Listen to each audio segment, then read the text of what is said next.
Hello, everybody. Welcome to the Full Mics, 13 Teeth, One Ankle Monitor. It's a podcast ministry of the First Baptist Church here in Hogansville. You can also catch us on Anchor, Spotify, Google Play, Radio Public, and Apple Podcast Connect. We're also on YouTube, and of course, the CR Hogansville Celebrate Recovery page on Facebook. Welcome to this glorious, wonderful day. Love it. I'm Gary Blanks. I'm Pastor Greg, and Bill Dollar's running point for us. Yes, sir. We appreciate y'all. Let me make an announcement before we get started. Come on. On February the 7th, that's 3 weeks from tomorrow, February the 7th, Pastor Benny Tate's going to be with us from Rock Springs. Awesome. And he's going to be bringing his choir with us, be here at 7 o'clock on February the 7th. So once you make plans to come, if you pastor a church, I'd like to invite you personally to come, and I'd like to shake your hand and get to know you. But February the 7th at 7 o'clock, that's 3 weeks from tomorrow, Pastor Benny Tate be with us at 7 o'clock on that Monday night. Promise you, you won't be disappointed as he comes to bring his choir with him. He's bringing his choir? Well, he's bringing part of his choir. I was going to say, where are we going to sit? Well, we sit in the parking lot. Listen to him through the windows. Have to right. do something. Love it. Today our topic's about anger. And we're going to talk about triggers, and I think that's the right word, ain't trigger? Well, anger is a trigger Yeah, itself, for me anyway. Oh, yeah. Triggering addiction. And Right. Bill and Gary will be weighing in heavy. I'll be talking from a point of view. Proverbs 13:10 says, only by pride comes contention.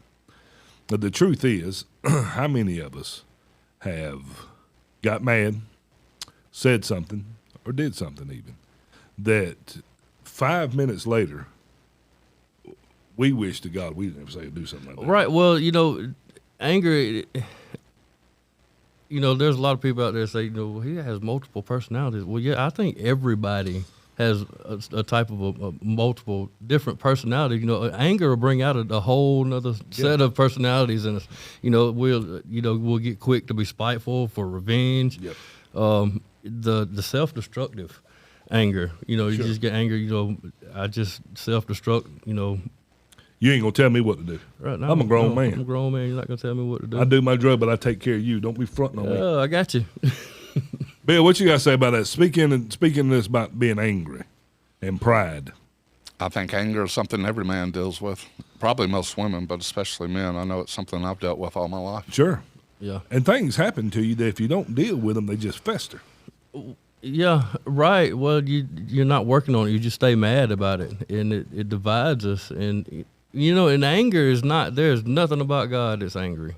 He's angry about sin, but you're right in his character. Right, in his character, and it's showing in his love for us. Sure. It's nothing, if with me being angry at somebody else, there's nothing godly about that. Oh, yeah. Because anger's going to, if I get mad at you and say something about your mama. Yeah.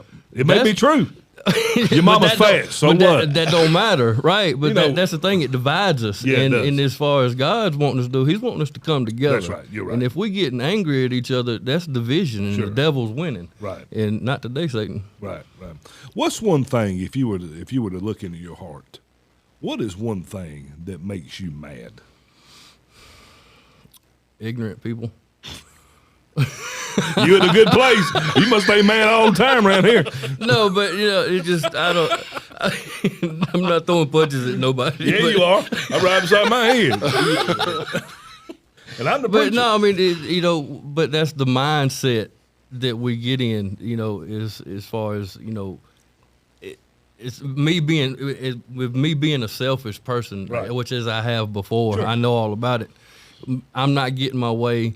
It's not getting done when I want it to be done, and I'll get mad about it. Like, why are you not doing it? I said to do this. Sure. Why are you not doing So it? only by pride comes contention.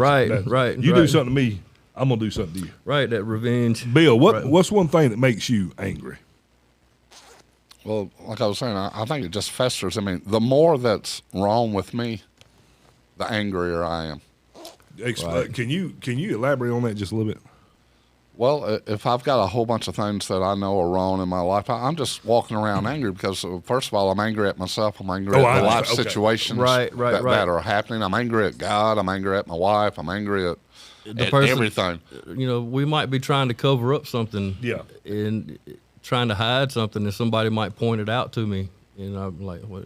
It's not on you to be uncovering what I got going on, and now you get mad about it. Right. Well, I'll tell you what makes me mad. If I get I'm a pretty scheduled, planned person. Right. I work my schedule all day long. If I got 5 things to do, and something knocks me out to not doing my plan, I get mad. Right. Because I'm so stringent about getting my plan, working my plan and planning my work, that one thing, and if you want to make God laugh, tell him your plans. Right. Probably anybody listening to us that's not doing exactly to the T what you thought you was going to be doing when you was 18 years old. You know why? Because God's got a sense of humor. Right. And, he'll send, a job you didn't need or a relationship that busted on you, and you think, I just want to live my life. But that's one thing that makes me mad, because I want to get 5 things done on Tuesday, and I get to the second thing, and it turns in from a 30-minute job to a 30-minute issue to a 5-hour issue. You right. think, so maybe a little overwhelmed. Oh yeah, but no patience. No patience. Right. Yeah. Right. Okay. What does it? Let's go back. Why does ignorant people make you mad? Because in my prideful nature, I think that if I'm thinking I'm right, and they're not listening to what I think they should, should be doing, and just or somebody just breaking in front of me in line at the drive-through. Like I was next, but you're gonna look at me like I'm the stupid one. Oh yeah. Come on, man. It's a little irritating. I understand. But it works on. But I've gotten to that point where this chain right here. Yeah. This is my anger chain. This is my depression chain. This is my trigger chain. Anything. It's actually more than just a chain for me to look pretty with. Yeah. But it's a grounding. There's a coping skills called grounding. Yeah, sure. Grounding, Right. But you focus on the realistic. Yeah. What's something that I can focus on right here, and this is how I handle when I get angry. And I might just sit down and just count the edges and breathe. Right. The breathing exercises, I check into it, check on something, that if you have anger issues. Well, we're going to talk about that. We're going to do grounding. Yeah. Right. Bill, what finding things that's wrong with you, whatever you said, why does that make you mad? You think you could be doing better or something? Exactly. I think I could be doing a lot better. I know some of the things I do intentionally. I mean, we all have things that happen to us we can't control, but the things that I do intentionally that I know are wrong or stupid that I've done in my life will make me angry. Right. Yeah. Right. Somebody told me here a while back, they said, Pastor, when I started making bad decisions, I just kept on making bad decisions. And every bad decision was compounded by the next one. To the same point, I knew I wasn't that dumb. I knew I wasn't that stupid. I knew good and well I shouldn't be doing that, but I did it anyway. I hate myself for it. I said, well, that's what the Bible teaches. Once we get to the end of our sin, we start hating what we've become. But here's a good thing about Jesus Christ. He'll wash all that away and make us new. But we got to get to the point we come to him. That's the problem. Because we are always trying to fix ourselves. Right. And if we stay angry, we're not even headed in that direction. No. And, for me, not being able to, not having patience like I need to have, that's a gift of the Holy Ghost. That's a fruit. Galatians chapter 5. So I have to find somewhere, confess it as sin. Somebody done cut me off in traffic, and I done screamed down in my preacher voice. Not, excuse me, sir. Are you stupid? Anyway. So okay, God, I'm sorry. That's right. That's where we get to that point, though. For me, it helps me to, I'm to the point where what am I learning? What is this situation? Instead of me getting mad at that person in front of me, okay, well, why did God allow this to happen? What are you trying to teach me? What are you trying to teach me? What's the lesson here? And it's not for me to get mad and jump out the car and cuss this person out and tell them who they think that, is, don't do that. So, but what are you trying to teach me, God? Right. It slows me down. If I slow down and think about the situation as a learning situation and not as me trying to correct somebody else in anger. It's like they call it the 10-second rule. A moment of pause can stop a lifetime of heartache. I mean, how many people is doing life terms that in a moment of passion or a moment of increased rage, they kill somebody? Right, hurt somebody else or hurt themselves. And 10 minutes later, you think, that ain't me. Right, but right. In a moment of madness, you lose all points of everything. Right. I was talking to a lady a couple of years ago, and she had a bad problem drinking. Right. And she got some bad news from the doctor. And I was talking to her. She said, you know what? I just need to go to pitch me a drunk. I said, what's pitching drunk going to do? Well, nothing. It just make me feel bad. So no, it won't. I said, it's going to ease the pain for a second. I said, well. But I said, as soon as you get back off that, come down off that drunk, you're going to, feel guilty because you gave in to alcohol. Right. I said, so the best thing you can do is take you about a 5 or 10 minute break, pause, call somebody. You call me, we're talking through this, and get you back, because in a moment of anger, the devil has an absolute open door to your heart and mind to control you. Exactly. And how many of us? And that's the thing too. If you getting mad at somebody, being angry at somebody, you're giving all control to somebody else. That's right. And if you're trying to control a situation that you have no control over to begin with. You made me mad. Right. So by saying that, I've given control of my spirit over to you. Right. Right. So what is something that you do? What's something you do when you're angry? Not preparing for anger, but when you're angry, to keep yourself calm down. Well, like I said before, that's the grounding. It's like I said before, this chain, it represents more than just pretty for you to look at on me. Sure. So it means a lot more to me, and it just grounds me. It just keeps me. So the main thing is that cross. You hold it, and right. I understand. Right. Bill, what's something you do when anger's coming on? What do you do to keep yourself calm down? Quit going back to throwing back 2 40s. About the only thing that's going to help me is time. Because I'm telling you, I don't have I just do not do a whole lot of things to calm down. So it's got to wear off of me. It's getting to where it wears off a lot faster, but just time. I mean, just being honest about it. Get mad, and it's easy to get mad about anything. Sure it is. And that anger just can build up. And sometimes we get mad about things. They ain't nothing but a bold-faced lie. They talking about that's right. They ain't talking about you over there. You ain't that important. Right. Everybody in this playing hates you. Not everybody in this playing even knows you. It's not all, you ain't that important. It's not all about you. Right. But that's where we're at, though. And, it's for me coming out of my addiction, I didn't realize I had anger issues. And if I had been more open in the beginning of my drug court program, when I was talking to my counselor, they probably would have sent me through an anger management class too. And which I don't think that wouldn't have hurt me. It definitely would not have hurt me. It would have helped me a little bit. But I'm like Bill, though. This is something new to me. Right. That's right. With me dealing with my anger. And it seems like everywhere I turn around, something is making me mad, and I'm having to stop, pause. The 3 P, there's 3 Ps: the pause, pray, and proceed. You take your time, think about the situation. What is me being mad? Am I going to end up having to call and apologize tomorrow for something I said today? Or I thought 3 Ps was punch, pop, and plunder. Am I going to have to apologize to the wife for kicking the cat? Sure. You know what I'm saying? Cat ain't did nothing. They ain't done nothing. Yeah. Well, I think that's what we're having to learn coming out of addiction. Is we covered it up before. We just got high. Yeah, right. And that's another thing too. In not dealing with your anger, you are very, very, very close to relapsing. Yeah, that's right.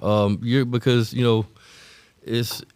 You get to the point where nothing's going to change, and it's the poor, pitiful me. That's right. I'm the victim. I'm the one I've done this. Now, what am I going to do about it? I can either go use, and that's not going to do nothing but push the problem off. Right. Like I said, once you get sober again after drinking, you're going to feel bad about going and drinking. So anger is something that we have to work on and have to realize, that is real. Right. Proverbs 14:29 says, "He that is slow to wrath is of great understanding." Here's what God's saying about that. If we'll take 10 minutes and then wait a minute, what am I fixing to do? Because we use the term flying off the handle. Right. How many times have we said something to our spouse we shouldn't have said, boss, or our spouse said something to us they shouldn't have said? And instead of acting, we reacted. Right. Or the kids did something they shouldn't have done, and instead of acting, we reacted. or the boss. God said it's 10 seconds or 5 minutes, whatever you want to call it, 30 seconds. He that is slow to wrath of his great understanding. God said if you'll step back and take you a pause, you'll look back and say, thank God I didn't say that. Right. Because you don't ever have to take back a word that's not spoken. Now, amen. That's preaching at Greg right Come now. on. Because, I make my living run my mouth. And somebody does something stupid, I tell them, well, I don't have to. It just look, pops off. I don't have to go to every fight I'm invited to. And just because I think it don't mean I need to say it. Please, God, help me. Right, right. But he that is slow to wrath of great understanding. So let's talk about some things. Maybe there's some things that if you had to go back that say, you know what, I shouldn't have said that to my boss. Right. What is a scenario in your life that you would delve into? You say, you know what, I lost my cool there and it cost me right here. Well, friendships. Somebody actually trying to help me was calling me out on the way I was acting in a certain situation. That's right. And I'm trying to cover it up, and I got mad at them and tried to, then I start pointing the finger. Well, That's if right. you hadn't have said what you said, I wouldn't have done what I done. Yeah. And, there's some relationships that, that would be great right now, but they're not. Right. That bridge is burnt and it may never be built back again. And, people get like that sometimes. I cut you and fuss at you like I'm bleeding. Right. Right. Bill, what's some things you could speak about being, if you could be slow to wrath, it would have changed some things? A scenario in your life that you can think comes to attention right now. I think it would have changed the whole direction of my life, mainly with mine and Debbie's relationship. So your marriage? My marriage. Okay, right. Hey, I'm fast to, all right, that's the way it is. All right. Hey, that ain't no problem. I'll show you. That's right. Get your junk. That's right. Take that stupid dog, too. Hey, that's right. Hey, and your mama-in-law can go, that's right. I don't like you or your fat one. Yeah. I don't like you or your fat mama. Your mama That's dumb right. as you are. Because, once you get on a roll, you run that roll. I mean, Right, just it bury don't it. stop. Hey, that roll's lasting 3 hours later, and you in the window pointing out the window. They done gone. Yeah, right. Tell you a story about a young man that's to this day addicted to meth, drinking. I've spent all night long a few times just trying to.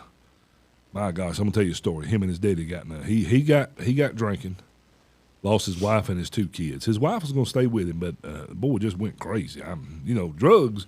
That's what the prodigal son said. He came to himself. Right. Sin will mess with your mind. Well, it does. It puts you in that fantasy land. And him and his daddy got into a bad fuss in the front yard. Breaks my heart to even think about this. Good man. And this guy's a good guy. But he got on drugs. And him and his daddy got in a shouting match. And daddy walked in the house, fell over dead with a heart attack. Last thing daddy said was daddy was cussing him. And, I'm going to tell you something. There's something I deal with as a pastor. Trying to get people to understand. Be careful what you say. If only thing you're going to do is spend time when you're around a certain individual, if only thing you're going to do is fight and feud, if you have to be around them, you plan the conversation. Right, and if you got to be around them, don't go to them time. There's just some people that are explosive if they don't get their way. Right. And, we all walk down that selfish road. I mean, that's nothing to throw rocks at. But God said if I'm be slow to wrath, that'll show. We'll look. I'll say back and say, thank God I didn't say that. Right. James said, be quick to hear, slow to speak, slow to wrath. He's preaching right there, Billy Dean.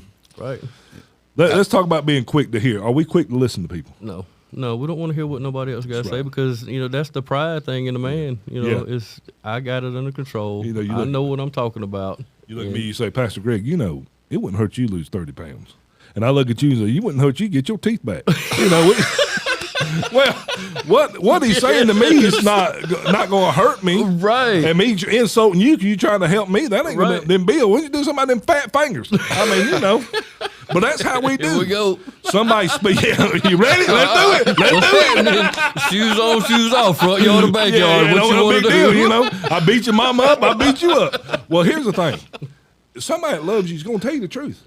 Right. So that's what I'm saying. You know, if I hadn't got mad and angry at the situation, and it was really like Bill said before, a lot of my anger comes from me being angry at myself. Yeah, sure. And, you know, but who are you to point out what my defects, what I got going on? But no, please do let me know what I got going on. And we in church, you know, and that's what the good thing about the Celebrate Recovery here is, the accountability that is here. It not just Celebrate Recovery, First Baptist Church, period. Anything that happens under First Baptist Church is God sent to me. Sure. It's the accountability, though. If we keep these people around us that are positive, right, you're gonna, you know, positivity breeds positivity, and just, you know, we're products of our own environment. Right. So, yeah, it's just, in the accountability thing, man. You know, you shouldn't have got mad at that woman like that and talked to her like that. Sure. You know, and we know that. Here's the thing: it's not that we don't know. I mean, that's the truth. Bill, right. And I think that's why we do get angry about it, is because we know better. Right. Ain't nobody gonna talk to me like that. Right. Bill, what about being quick to hear? Oh, I like to hear, because then I'm fixing to punch you in the face as soon as you get through talking. You just give me more information, more ammunition. That's all you did. But I do think that I'll tell you what, my wife has taught me about being slow to speak. Very gracious lady. Is that I've learned from her is the more I try to shut my mouth up, the better off I am. Right. Yeah. Because the anger just naturally flows out. I don't know. I pray that this will stop one day, but I'll tell you, it's probably the biggest battle that I have, because I can get mad at anything at any time. So I think that what Gary was talking about, just being around people that are not angry all the time. And that's the last people I need to be around. Right. Is angry people. Right. I'm going to fall right in with them. Oh, without a doubt. Right. Hey, I was with some of my family members. They were just mad all the time. Right. And, you know, these are people that we, you know, it might hurt, might be heartbreaking, but you will get through it. I promise. You know, but you're not going to get through any of this alone. Yeah. We had to have Jesus Christ. We had to have God, to, you know, his instruction. And, you know, I love that James was 1:19, right? Yeah. Yeah. It's quick to hear, slow to speak, slow to wrath. Let every man be quick to hear. How many folks, if they would sit down and listen to somebody speak into their life, would say, you know what, I would be dead or in jail if I didn't listen to them, shut up, because God gives us 2 ears and 1 mouth. Right. And slow to wrath. I wasn't going to lash out at you, because I believe you love me. But how many people could speak in our hearts, we could practice this stuff? I mean, I'd ask God every day, God, help me speak into somebody's life, but God also let me speak in somebody's life. There's people here at this church. I love this church. This is a good place. But these people listen to me preach every Sunday. They don't care what God's got to say. They doggone sure don't care what I got to say until the bottom falls out. Right. And like I preached on this morning, God send things to your life to get your attention. You know, He's going to get your attention one way or another. He sure will. Proverbs 16:32, he that is slow to anger is better than the mighty. Now, that's a good verse, because you and I and people in general say, well, he's a great guy in God's eyes because he pastors a big church, or he has a lot of money, or he has a lot of respect and prestige. But you know what Jesus said? He said, he that's slow to anger is better than the mighty, in both word and deed. Who is somebody that you could say in your life is slow to anger, got a lot of patience? My mom. Your mom? Yeah, my mom. Because Lord Jesus, Lord, me and my brothers and sisters, we have that woman raised her own through it. She raised her own chain gang, didn't she? I said, bring them kids up here and let bus rocks in church. We were born with a state number on us. But y'all got y'all's own ankle monitor, 3 months old. Bill, who's somebody in your life you can say is slow to anger? Debbie, good. What about somebody else? You didn't talk about her. Somebody else? He's since passed on, but Mr. Shivers, talking about being around somebody all the time, and me being there pretty much all the time with him, not just when, you know, I needed him or something, but him speaking into me just by his actions, just by his reactions about things. He taught me more about how to be a man than probably anybody that I know of. I've never seen anybody with the patience that he had. and the kindness that he had. What's wrong with you two pricks? The preacher's in the office room with y'all. Ain't that what y'all say that about me? The heck's about with y'all? Hey, I think you with us. You on our side. Right. You ain't on the other side. I done cross over to the thugs. That's right. Love it. I have met a lot of people in the last year that I've said, you know what? I'd like to be more like them. They were letting their light shine, and I was seeing Jesus in them. Right. And they just didn't have life all laid out for them. They was facing some adversity, facing some tough times, and I seen Jesus in them. I said, you know what? I like to be like that. Right. Instead of there's people that here at this church that I say see somebody do them wrong, and it makes me mad how somebody else made them. But they're just like they'll still try to figure out a way to try to help the person. Yeah, sure. And to me that encourages me to be a better person, because now it's just peaceful. Sure. It's they add calm to a storm. Right. In John chapter 12, there's a verse. It's a part of a verse, really. The disciples were talking to this, said, "Sir, we would see Jesus." And you're never more like Jesus than A, when you're being controlled by him, and B, when you're forgiving the unforgivable. Right. And so, in my flesh, in my sin, in my ungodliness, I want, take shoes off, let go in the front charge. You got something else to say? Yeah, right. But that don't honor the Lord, and that does not do anything. That anger is going to drive me, or drive you, or drive anybody, to do things that we're going to wish 5 or 10 minutes from now, we think, what in the world did I do? Right. Let me ask you something. I guess we get about ready to close. What should I be angry about?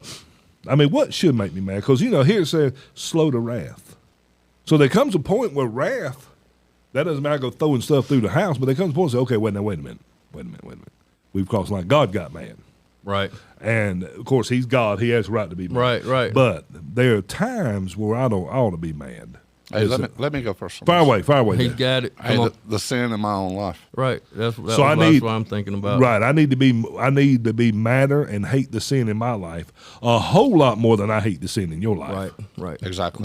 That's in the Bible, ain't it? That's biblical. Yeah, somewhere. If it ain't, if it's not, it should be. That's right. But here's the thing: to cover up Greg, I want to shine a light on you. Right. I'm gonna point the finger at you, point the blame. I want to shame lift. Yeah. Blame shift. Yeah. So it's not me. I wouldn't be on drugs if your mama didn't get a divorce. Right. Right. It's always somebody else's. I wouldn't have went out drinking if she hadn't left me. That's right. That's right. Yeah, when you had planned on going out even before she left. That's right. Right. That's right. Yeah. We just looking for excuses. If my daddy hadn't have died, I wouldn't have never got addicted to cocaine. Right. Right. When the truth of the matter is, you got addicted to cocaine, you got a problem because you want to have problems. Right. That's just the truth. It is the truth. That is the truth. It is. But you know how many people say that? I had a family member went to jail. I had a bunch of family members go to jail. That's why you on our side. I know. And he stabbed somebody. And I said, why did you stab? Why did you get so angry that you stabbed somebody? Well, it's cause so-and-so died. I said, it ain't got nothing to do with so-and-so. Your mama died. What somebody died got to do with me stabbing you. I'm sorry your mama died, but you need to let go of that anger. You stabbed somebody. You finna do a lot of time for aggravated assault. Right, and we're going to pay that stupid tax. I'm still paying the stupid tax. Well, Bill, anything you want to talk about further on with wrath and anger? For me, I've had to realize that anger gets me nowhere. Right. That if I let go of the anger, really, the more positive, the happier I'm going to be in my life. Sure. So that's what I would tell anybody out there that's listening is, hey, just ask yourself, well, what is that anger getting you? It's not getting you anywhere in life. So the best thing to do is try to find any way necessary to let go of that anger.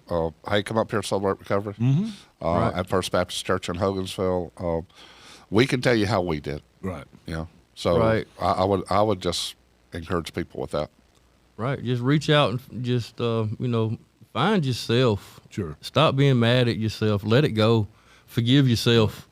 I know that since I've forgiven myself for a lot of things that I've done, which I hadn't forgiven everything, I still have some shame and some guilt. Yeah. But I'm working on it. Right. And that's the thing, though. And if we realize, come to the realization that I have a problem, come out of denial. Yeah. You know, that I have this problem, that this is something I can work on. And now you go to looking for coping skills, you know, other coping skills other than getting drunk or getting high. And that's, you know, like Bill said, you know, come up here, celebrate recovery. First Baptist Church of Hogansville. You know, I was talking to somebody here a while back. They've been married and divorced 9 times. 9 times? Yeah, I told him to get a dog. But he said, because I just went through a divorce, he said, I can help you. I said, you can't help me. Anybody can show me how to fail.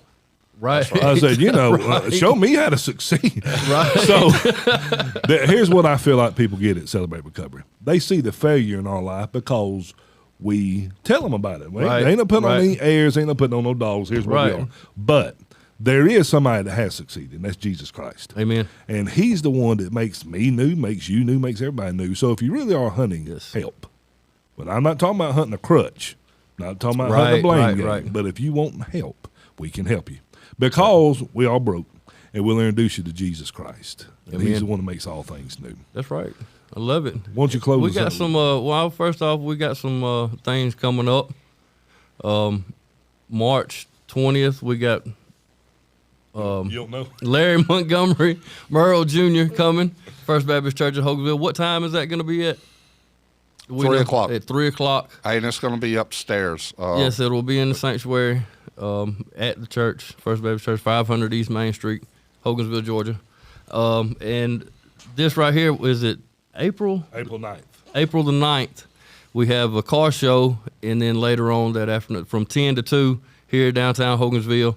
And then later on that afternoon, we'll have Cletus T. Judd be giving, you know, speaking for our Celebrate Recovery, benefiting the and we don't know too much about this one yet. We'll have further information on it a little later on down the road, but we have a golf tournament coming up. We're going to be trying to raise some money for another thing we got coming up. We'll have some more, you know, so a wild game supper. We got trying to get some money up for, but we're going to have a golf tournament for that. We'll have some dates and some times and hey, I a got little some bit furthermore. squirrels. You got some squirrel? I got squirrels in the squirrel backyard. dumplings. Bring it on. We got a big old mess of chitlins.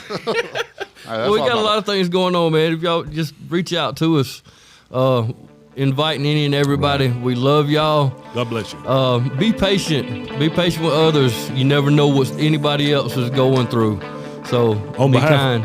behalf of Bill Dollar, Brother Gary Blanks, I'm Pastor Greg. We sure do love you. Come see us sometime. God bless Y'all you. have a blessed day.